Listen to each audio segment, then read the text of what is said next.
거룩한 예배로 오신 성도님들을 주님의 이름으로 환영합니다. 마음의 불안과 근심과 걱정이 모두 사라지고 기쁨과 은혜로 노래하는 예배가 되기를 주의 이름으로 축복합니다. 이제 예배합니다. 하나님께 예배하는 사람은 영과 진리로 예배해야 합니다. 아멘. 우리에게 날마다 은혜를 베풀어 주시고 그 얼굴을 비추셔서 생명으로 인도하시는 하나님 아버지, 감사와 찬송과 경배를 올려드립니다. 예배를 통하여 주님 만나는 이 시간 우리에게 쉼을 허락하여 주시고 용기를 더해 주시고 사랑의 손으로 어루만져 주옵소서. 예수님의 이름으로 기도합니다. 아멘.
오늘 우리에게 주시는 하나님의 말씀은 마태복음 9장 35절에서 10장 1절까지의 말씀입니다. 하나님의 말씀을 봉독할 때 경청하시기 바랍니다. 예수께서는 모든 도시와 마을을 두루 다니시면서 유대 사람의 여러 회당에서 가르치며 하늘나라의 복음을 선포하며 온갖 질병과 온갖 아픔을 고쳐주셨다. 예수께서 무리를 보시고 그들을 불쌍히 여기셨다. 그들은 마치 목자 없는 양과 같이 고생에 지쳐서 기운이 빠져 있었기 때문이다. 그래서 제자들에게 말씀하셨다. 추수할 것은 많은데 일꾼이 적다. 그러므로 너희는 추수하는 주인에게 일꾼들을 그의 추수밭으로 보내시라고 청하여라. 예수께서 12제자를 부르셔서 더러운 귀신을 제어하는 권능을 주시고 그들이 더러운 귀신을 쫓아내고 온갖 질병과 온갖 허약함을 고치게 하셨다. 아멘. 잠깐 기도합니다. 우리 예수님이 일꾼을 요구해라, 기도하라 하셨고 또한 그들을 제자들을 일꾼으로 파송하는 장면을 보았습니다. 이 말씀을 잘 묵상하여 우리 삶에 적용하여 우리도 주의 부르심에 응답하는 자들 되게 하여 주옵소서. 예수님의 이름으로 기도합니다. 아멘. 몇 년 전 우리 동네에 작은 식당이 하나 생겼습니다. 다양한 일본 가정식을 제공하는 식당입니다. 특히 작은 후라이팬에 계란물을 부어서 달달 볶다가 오므라이스를 만든 게 맛있더라고요. 초창기에는 사장님이 직접 와서 이 오므라이스에 배를 갈랐습니다. 그러면은 반숙 계란물이 쫙 흘러내리면서 멋진 퍼포먼스를 보여줬습니다. 그 식당이 유명해지면서 손님이 많아졌어요. 사장님이 바빠지니까 더 이상 오므라이스 배 갈라주는 거 안 하시더라고요. 손님이 직접 갈라야 합니다. 메뉴판에서 오므라이스를 뺀 적도 있어요. 이걸 만드는 게 시간이 너무 많이 걸리니까 아마 그랬을 것 같아요. 그러다가 결국 사장님이 아파서 한동안 식당 문을 열지 못한 적도 있습니다.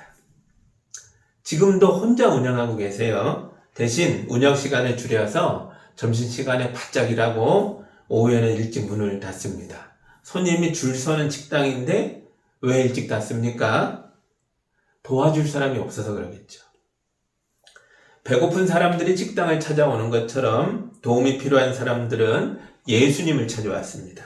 그들은 위로와 치료가 필요한 사람들이었습니다. 36절을 다시 봅니다. 예수께서 무리를 보시고 그들을 불쌍히 여기셨다. 그들은 마치 목자 없는 양과 같이 고생에 지쳐서 기운이 빠져 있었기 때문이다. 아멘. 우리 성경은 이들을 고생에 지쳐 기운 빠진 사람들이다 이렇게 표현했어요. 그런데 이 사람들이 우리 성경이 번역한 그 말들보다 훨씬 더 상태가 안 좋았습니다. 헬라어 언어로 보면 그래요. 헬라어로 고생을 뜻하는 단어는 스킬로라는 단어인데요. 이 단어의 본래 의미는 동물을 죽여서 가죽을 벗기다라는 뜻이에요. 기운이 빠졌다라는 말도 헬라어로 립토라는 단어입니다. 이 단어의 본래 의미는 내던지다, 버림받고 방치되다 이런 뜻입니다. 그래서 예수님이 무리를 보시고 마치 너희는 목자 없는 양들 같구나 이렇게 말씀하신 거죠. 목자가 있는 양들은 안전합니다. 이리가 오고 사자가 와도 목자가 지팡이와 막대기로 쫓아내주고 자기 양들을 보호하잖아요. 목자가 있는 양들은 통통하게 살이 올라 있습니다. 목자가 양들을 푸른 초장과 맑은 시냇물가로 인도해주기 때문에 그렇습니다. 하지만 이 시대의 사람들은 그들을 돌봐줄 목자가 없었습니다. 그들은 짐승처럼 가죽이 벗겨지고 방치되고 버려졌죠. 고생에 지쳐서 기운이 빠져 있었습니다. 오늘날엔 아프면 병원 가면 되죠. 우리나라는 건강보험도 있고 의료 수준도 세계 최고 수준이어서 웬만한 병은 다 고칩니다. 먹고 사는 것도 어렵지 않아요. 최저임금이라는 게 있어서 풍족하게 벌 수 없어서 그렇지 생존 자체가 어렵진 않습니다. 그래서 여러분은 아무 상처 없이 근심과 걱정 하나 없이 행복하고 즐겁고 건강하게 잘 지내고 계시죠? 그렇지 않다는 거죠. 겉으로는 다들 바쁘게 살고 있고 성공을 향해 달려가고 있는 것처럼 보입니다. 소셜미디어에 보면 행복한 사진들만 올라오고 맛있는 거 먹은 사진만 올라와요. 하지만 영적으로는 가죽이 벗겨지듯 상처받고 있고 인생의 무게에 짓눌려서 바닥에 내던져진 사람들이 많이 있다는 거죠. 우리 시대에도 많은 사람들이 여전히 목자 없는 양처럼 살고 있습니다. 우리 미래는 어떨까요? AI와 로봇과 온갖 기술 문명이 우리의 미래를 인도하고 있습니다. 많은 사람들이 AI가 돈도 벌어주고 건강도 챙겨주고 인간의 기분도 살펴줘서 우리를 행복하게 만들어줄 수 있다라고 말합니다. 그래서 많은 사람들이 삼성 주식 사고 그랬잖아요. 미래에는 AI가 우리의 목자가 될 수 있을까요? 저는 아니라고 생각합니다. 세상의 모든 나라와 기업이 AI의 주도권을 주려고 열심히 달리고 있지만 지금으로서는 AI가 열어주는 미래가 장밋빛일지 핏빛일지 아무도 알 수 없다는 거죠. 하지만 확실한 게 있어요. 모두에게 좋은 미래는 아닐 거라는 거죠. 이건 확실합니다. 미래에도 누군가는 가죽이 벗겨지는 것 같은, 버려지는 것 같은 고통을 겪게 될 겁니다. 그래서 차가운 기술이 우리의 목자가 될 수 없다는 겁니다. 우리의 목자는 따뜻한 심장을 가진 분이셔야 합니다. 우리를 불쌍히 여겨주시고 우리를 진심으로 사랑해주는 분이셔야 합니다. 예수님은 가죽이 벗겨지고 버려지는 사람들을 보며 불쌍히 여기셨습니다. 여기 사용된 헬러 단어는 스플랑크니조마이라고 하는 긴 단어예요. 스플랑크니조마이, 길죠. 이 헬라어의 앞부분, 이 단어는 내장, 창자라는 뜻을 가진 스플랑크나라는 말에서 왔어요.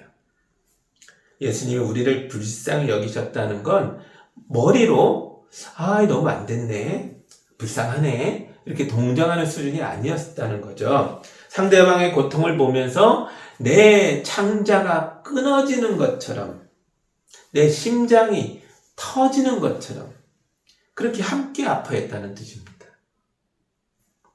예수님은 우리의 죄와 고통을 강 건너 불구경하듯 보는 분이 아니십니다. 여러분의 삶에 어려움이 있고 그 무게에 눌려 밤마다 우리가 울 때 주님은 내 곁에 오셔서 창자가 끊어지는 것 같은 아픔을 함께 느끼며 같이 울어주는 분입니다. 예수께서 내가 너희의 목자가 되겠다라고 결심하셨습니다. 그래서 예수님이 온 힘을 다해서 말씀을 가르치시고 복음을 선포하시고 온갖 질병과 아픔을 치료해 주신 것입니다. 35절입니다. 예수께서는 모든 도시와 마을을 두루 다니시면서 유대 사람의 여러 회당에서 가르치며 하늘나라의 복음을 선포하며 온갖 질병과 온갖 아픔을 고쳐주셨다. 왜 이렇게 헤매고 다니세요? 우리의 목자가 되기로 결심하셨기 때문에 그래요. 식당 주인은 식당을 일찍 닫고 집에 가도 됩니다. 다른 식당도 많이 있으니까요. 하지만 우리 예수님은 퇴근하실 수가 없었습니다. 예수님마저 이들을 받아주지 않는다면 버림받은 사람들이 갈 수 있는 곳은 세상 그 어디에도 없었기 때문에 그렇습니다. 그래서 우리 예수님에게도 도와줄 사람이 필요했습니다. 37절입니다. 그래서 제자들에게 말씀하셨다. 추수할 것은 많은데 일꾼이 적다. 37절은 아주 짧은 구절입니다. 하지만 여기서 신학적으로 놀라운 대반전이 일어나고 있습니다. 큰 전환이 있어요. 예수님 안에서 구약의 신학이 새롭게 해석되고 새롭게 정의되고 새롭게 선포됐습니다. 구약의 선지자들은 추수의 때를 하나님의 심판의 날이다라고 말합니다. 제가 요엘서 3장 13절을 읽어드릴게요.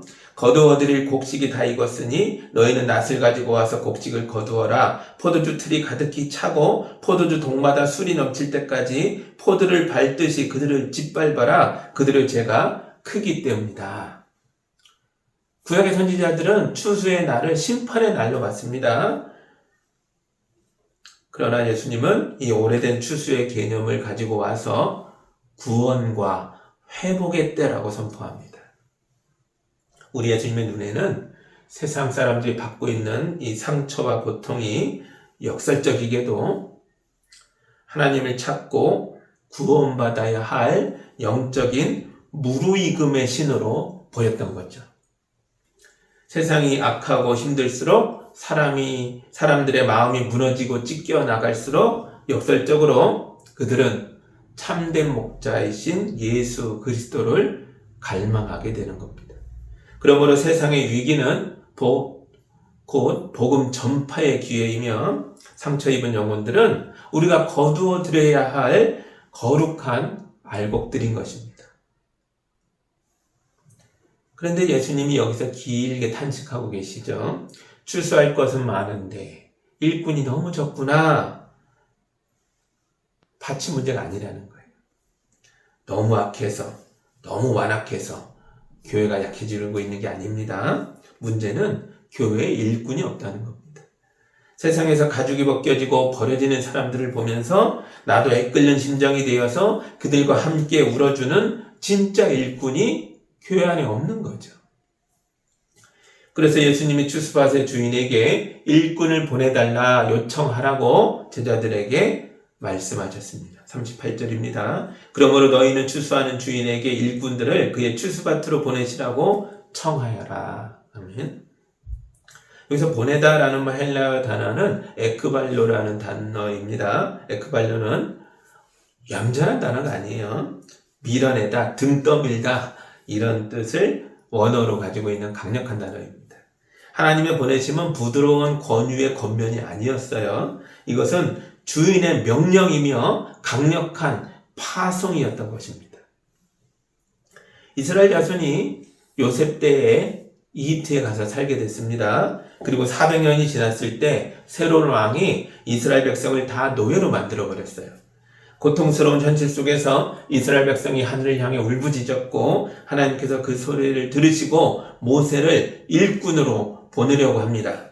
하지만 모세는 주여 보낼 만한 자를 보내소서 나는 아니죠 라고 말하면서 무려 5번 이상을 거절합니다. 그러자 하나님께서 모세에게 가라! 내가 너와 함께 가겠다 라고 강력하게 명령하셨습니다. 이게 에크발로입니다. 예수님이 제자들에게 일꾼을 보내달라는 기도를 하라고 말씀하셨습니다. 그리고 놀라운 말씀을 또 하십니다. 10장 1절입니다. 예수께서 12제자들을 부르셔서 더러운 귀신을 제어하는 권능을 주시고 그들이 더러운 귀신을 쫓아내고 온갖 질병과 온갖 허약함을 고치게 하셨다. 아멘. 9장 38절에서 일꾼을 보내주소서라고 기도했던 제자들이 10장 1절에는 바로 그 일꾼으로 세움받았습니다. 예수님이 기도의 주인공들에게 권능을 부어주시고 온갖 능력을 채워주셔서 가족과 이웃을 고치고 치유하는 하늘의 일꾼이 되게 하셨습니다. 제가 노예에서 양성평등위원회 위원장으로 섬기고 있습니다. 양성평등위원회는 여성사역자들의 리더십을 개발하는 부서입니다. 어떤 여성사역자들은 이것도 도와달라 저것도 도와달라 요청이 많아요. 혼자 할 수 있는 것 같은데 그것까지 계속 도와달라고 합니다. 반대로 어떤 여성사역자들은 아무것도 요청하지 않습니다. 조금만 거들어주면 훨씬 더 좋아질 것 같은데도 도와달라는 말을 절대 하지 않고 혼자 끙끙대며 고생하고 있습니다. 이런 방식으로는 리더십을 키울 수 없죠. 리더십은 많은 사람들과 함께 일할 수 있는 능력이거든요. 그래서 6월 말에 여성 리더십을 키우는 세미나를 열게 됐습니다. 세미나를 성황리에 마치는 게 저의 1차 목표입니다. 하지만 제 마음속에 숨은 목표가 하나 더 있습니다. 그것은 제 일을 도와주고 있는 우리 서기 목사님을 다음번 부장으로 세우는 겁니다. 처음에는 우리 서기 목사님도 이것도 못하겠어요, 저것도 못하겠어요 라는 이야기를 많이 하셨습니다. 몇 달 함께 일하는 동안 지금은 완전히 달라지셨어요. 우리 노회는 69개 노회 중에 하나일 뿐입니다. 그런데도 전국 여교역자 협의회 회장님과 임원들이 이번 세미나에 다 오기로 하셨고 우리 노회의 여성 목회자 연합회 회장님과 임원들은 당일 일찍 나오셔서 세미나 준비 과정부터 다 도와주겠다는 거예요. 이런 일이 그동안 없었습니다. 어떻게 여성 사역자들을 세워갈까 고민하는 과정을 통해서 우리 서기 목사님의 마음이 열리고 눈이 열리고 생각이 열리니까 하나님께서 우리 서기 목사님을 통해 이 모든 사람들을 불러 모으게 하셨습니다. 놀랍죠? 이제는 우리 서기 목사님이 이것도 못해요 저것도 못해요 했던 분인데 몇 달 만에 전국 단위로 일하는 일꾼이 되셨어요. 이런 일꾼이 하늘에서 뚝 떨어지는 게 아닙니다. 우리 예수님은 고난받는 사람들 속에서 일꾼을 세우십니다. 고난받는 사람들 모두가 일꾼이 되는 것도 아니죠. 예수님이 우리를 일꾼으로 세울 때 먼저 기도를 요청하고 계십니다. 고난의 현장에서 뜨겁게 기도하면서 우리의 마음이 열리고 눈이 열리고 생각이 열리게 됩니다. 예수님이 이런 사람들에게 지혜와 능력을 부어주셔서 교회와 하나님 나라의 일꾼으로 세우시는 것입니다. 제자들과 이 많은 무리와 별 차이가 없었잖아요. 근데 그들 가운데 세움 받는 겁니다. 왜요? 기도한 자들이니까요. 우리 서기 목사님도 이렇게 우리 노예의 여성 목회자를 대표하는 리더로 세워질 것입니다. 예수님이 제자들을 세상으로 파송할 때 빈손으로 보내지 않으셨습니다. 예수님은 자기 일꾼들에게 더러운 귀신을 쫓아내고 온갖 질병과 온갖 허약함을 고치는 각종 능력을 성령으로 기름 부으셔서 세상 속으로 파송하셨습니다. 9장 35절에서 예수님이 하셨던 일과 10장 1절에서 제자들이 행하는 일이 정확히 일치합니다. 이게 무엇을 뜻합니까? 추수밭의 일꾼들은 내 일을 하러 가는 게 아니라 예수님이 이 땅에서 하셨던 천국 사역을 그대로 이어받아서 대행하는 자들이라는 뜻입니다. 그러니까 저는 가난해서 못해요, 몸이 아파서 못해요, 마음이 약해서 못해요, 돈이 없어서 못해요, 이런 소리는 이제 그만하라는 거죠. 추수밭의 일꾼들에게 가장 필요한 능력은 자기의 능력이 아닙니다. 우리는 성령이 주시는 능력으로 일하는 사람들입니다. 저는 아픈 분들을 위해 수없이 기도했습니다. 제가 의사가 아닌데 어떻게 병을 고칩니까? 하지만 저는 예수님의 일꾼이니까 예수의 이름으로 병 낫기를 위해 기도했습니다. 그리고 많은 기적을 체험했습니다. 놀라운 일이 있습니다. 기도한 저는 주님이 일하셨다는 걸 깨닫고 기뻐하는데 기도받은 사람이 그걸 모를 때가 있어요. 이런 사람들은 문제가 하나 해결되니까 곧바로 다른 문제로 달려가서 다시 깊은 어둠 속에 잠겨버리는 사람들입니다. 이런 사람들은 마치 나는 행복해지면 안 되는 사람이라고 스스로 결정한 것 같이 삽니다. 하지만 기도하는 사람은 날마다 주님의 살아계심을 경험하고 날마다 기뻐하고 감사하는 삶을 살 수 있게 됩니다. 나의 기도가 이루어지는 걸 날마다 경험하기 때문에 그렇습니다. 이것이 바로 일꾼이 누리는 기쁨입니다. 농촌마을에 가면 수로를 볼 수 있습니다. 농경지에 물을 대는 수로입니다. 그런데 어떤 사람이 욕심을 부려서 수로의 중간을 막아서 물을 자기 논밭에만 댑니다. 그럼 어떻게 되겠습니까? 다른 사람들의 작물은 새카맣게 타 죽겠죠? 그렇다고 내 작물이 잘 되는 것도 아닙니다. 내 논밭의 작물은 물에 잠겨서 뿌리가 썩어 죽을 겁니다. 수로의 가장 낮은 곳에 있는 논밭에 물을 채워주고 차례차례 물을 채워주면 모두가 행복해질 수 있습니다. 고인물은 썩게 되어 있습니다. 계속 흘러가는 물이 가장 맑고 깨끗하고 시원한 물입니다. 주님의 은혜도 그렇습니다. 주님이 주신 은혜와 능력과 권능을 낮은 것으로 계속 흘려보낼 때 거룩한 역사가 일어나는 것입니다. 8절에서 예수님이 거저받은 것이니 거저 주어라 라고 말씀하셨습니다. 우리는 은혜의 원천이 아닙니다. 우리가 사랑의 공급처가 아닙니다. 우리 속에 뭔가 좋은 것이 있다면 그건 모두 다 예수님으로부터 받은 겁니다. 모두 거저받은 것이니 우리에게 흘러들어온 복음의 능력과 사랑과 물질과 시간을 세상의 낮은 곳을 향해 휘어져서 추수때가 무르익은 사람들을 향해 다시 흘려보내시기 바랍니다. 그러면 우리 속에 부어진 주님의 능력이 줄어드는 게 아니라 더 맑아지고 거룩해지고 시원해질 것입니다. 우리가 점점 더 유능한 일꾼이 되어서 더 많은 일을 행할 수 있게 되고 더 많은 기쁨을 누리게 되고 더 많은 은혜와 감사가 충만한 인생을 살게 되는 것입니다. 오늘 주님은 저와 여러분을 추수밭의 일꾼으로 부르셨습니다. 우리의 추수밭이 멀리 있지 않습니다.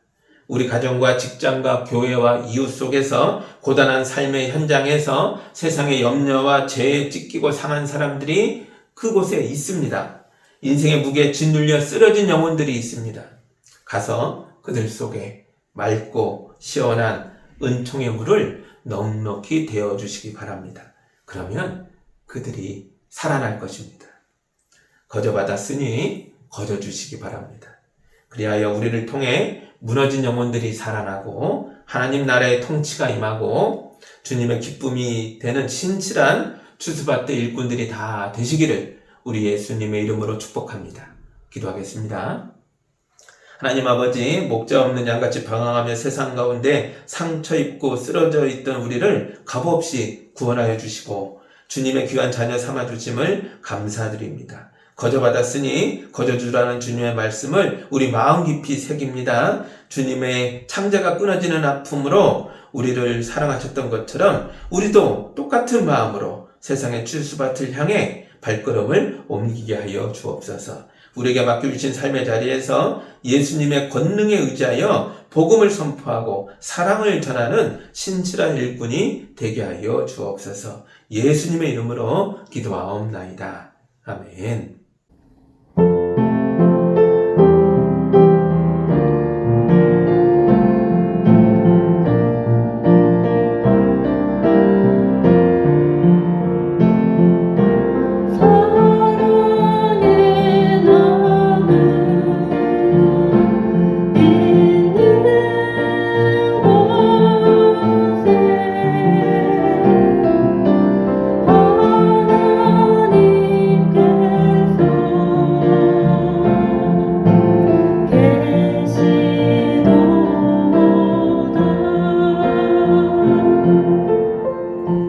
사랑의 하나님 아버지, 우리 성도들이 거룩한 예물을 주님께 올려드렸습니다. 교회를 통하여 주님의 몸을 통하여 세상 곳곳으로 흘러가고 낮은 자리로 흘러가서 사람들을 살려내는 데에 거룩하게 쓰이게 하여 주옵소서. 우리 성도들이 흘려내지만 빈약해지는 것이 아니라 풍성하고 채워지는 하나님의 권능을 경험하게 하여 주옵소서. 예수님의 이름으로 기도하옵나이다. 아멘. 이제는 우리 주 예수 그리스도의 은혜와 우리 하나님 아버지의 크신 사랑하심과 성령님의 인도하심과 교통하심이 주의 사람이 되어 주의 은혜와 능력을 공급받아 삶으로 가난한 자들 속으로 고난당하는 자들 속으로 은혜를 나누는 자로 나아가는 우리 모든 성도들 위해 이제로부터 영까지 함께하기를 간절히 축원하옵나이다. 아멘.